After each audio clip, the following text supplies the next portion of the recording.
Assalamualaikum warahmatullahi wabarakatuh. Kita lanjutkan lagi dengan bahasan tentang fonologi bagian kedua. Bagian kedua part 2 ya. Ini kuliah fonologi kedua, tapi bagian kedua seperti itu. Terakhir kita membahas tentang minimal pair dan identitas fonem berlaku pada bahasa tertentu saja. Kenapa? Karena aspek bunyi yang dalam hal ini merupakan tanda di dalam sebuah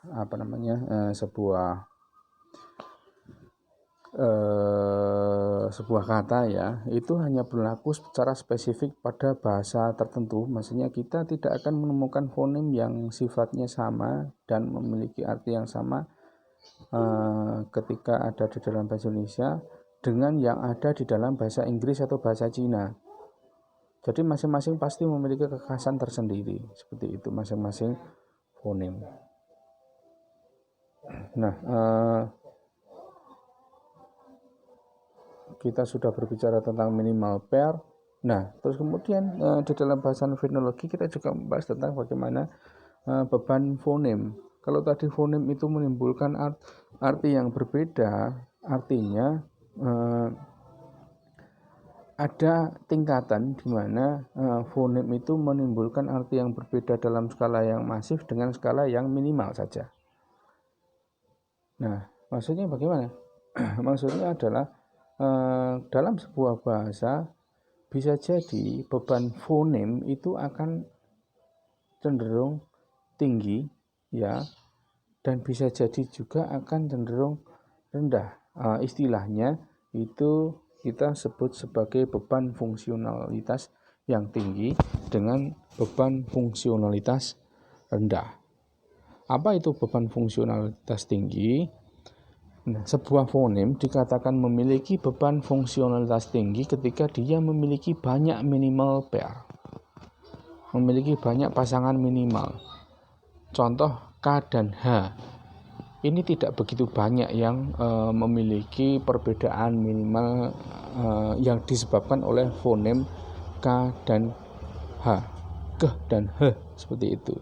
Sementara sebaliknya, kalau dalam fonem O dan R ya, minimal pairnya itu relatif banyak. Tadi contohnya ada laba dengan raba ya. Dan ada beberapa kata lain yang juga disebabkan oleh perbedaan bunyi yang memiliki makna yang berbeda ketika dia itu nempel ke bunyi L maupun R ya, seperti itu. Nah, misalnya contoh kata yang lain ya, ada lantai dengan rantai, dua-duanya sama-sama kata benda ya, akan tetapi dua-duanya memiliki arti yang sama sekali tidak berdekatan ya. Rantai itu adalah sebuah sebuah organ, sebuah pendukung dari bagaimana mesin itu bekerja, baik itu mesin sederhana maupun mesin kompleks. Sementara kalau lantai itu adalah dasar dari sebuah bukan dasar ya, tapi bagian yang paling bawah yang bisa diinjak dari sebuah bangunan, seperti itu. Itu adalah contoh dari beban fonem yang memiliki beban fungsionalitas tinggi dengan fonem yang memiliki beban fungsionalitas rendah.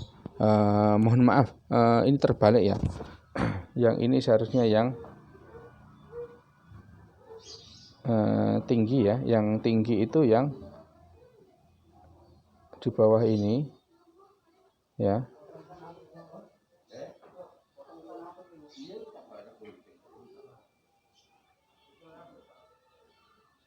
Nah, yang ini yang rendah.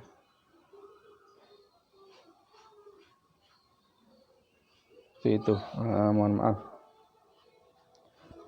Jadi kalau yang rendah tadi yang memiliki beban fungsionalitas yang bisa dilihat dari sedikitnya minimal pair yang ada, sementara kalau yang tinggi itu yang banyaknya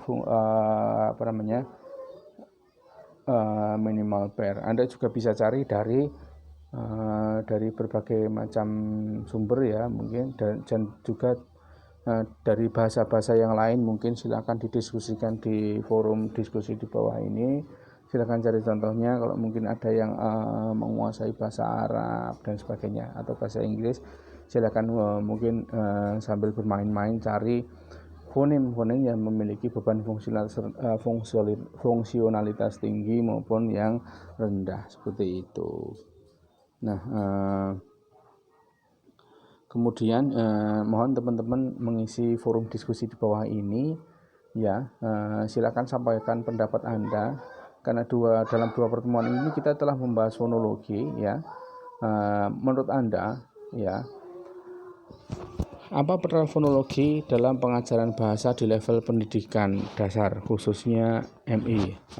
Mungkin saya beri contoh, misalnya kalau saya sebagai seorang pengajar bahasa, ketika saya mengajar bahasa Inggris, peran fonologi akan sangat berarti ketika saya mengajar speaking misalnya ya. Ketika saya mengajar mereka berbicara, kan saya harus mencontohkan bagaimana kata itu bisa diucapkan dengan ejaan yang benar, dengan pronunciation yang benar. Maka saya perlu untuk mencontohkan contoh, kalau misalnya kata beh dengan peh itu beda ya. Saya bisa mencontohkan bagaimana kata kata dalam bahasa Inggris yang lain, misalnya bedanya huruf F dengan huruf V kalau dalam bahasa Inggris. Kalau F itu F saja, kalau V itu V saja. Jadi ada F itu tidak bersuara ya, pita suaranya tidak bergetar. Tapi ketika saya mengucapkan V ya, fan dengan van misalnya, FAN dengan VAN itu beda. Ketika saya mengucapkan fan kipas angin, maka fan ucapannya seperti itu. Ketika saya mengucapkan fan mobil mobil besar seperti itu, mobil keluarga, maka saya mengucapkannya van, bukan van dan van. Nah, saya harus mengerti bagaimana pengucapan perbedaan antara v dengan v tadi. Oke. Saya pikir cukup sampai di sini. Terima kasih telah menyimak. Semoga teman-teman selalu dalam lindungannya, selalu dalam keadaan sehat, di rumah saja ya. Kalau tidak ada keperluan yang penting. Wassalamualaikum warahmatullahi wabarakatuh.